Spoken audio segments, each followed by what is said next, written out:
سلام جماعات ئێوارە باش کوردستان نوێژ ڕۆژی تاعەتی هەموو لای قبول بێ ئینشاءالله. وەڵایە ڕۆگە لە تاخیر هەستم خوا قبوڵی کردی ئینشاءالله ئەتبەعینی مسلمانە چکم بە قورئانە ڕاست سەر پاتریم هەرگرت بوو بە هیچ هەر نەدەستم بۆ نزیکی سەعاتەکە لە خێ هەستایمە ئێستاش چوویمە دەرێ هەندێکی شکار و شتۆکانمان هەیە.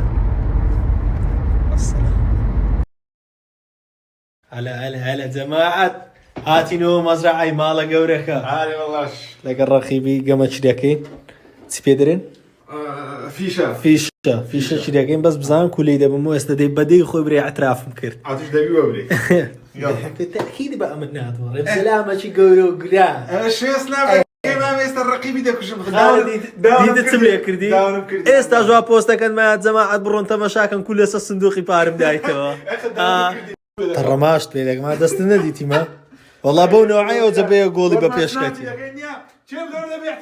بەو نەوعە دەستەی دەستماژان دەکە بێ گۆڵی دەرچوە چنیە جەماعەت بە خۆتان دەزانن دەرێ بە خۆی ڕەمەزانە دری منداران خۆشکە دەچێ باشتی علیکم برای گەورە بەڕێزی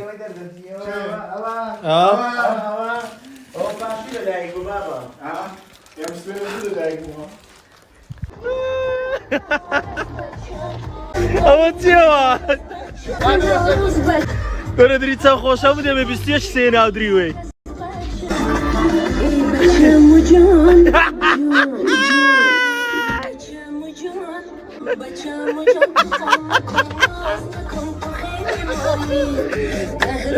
اوه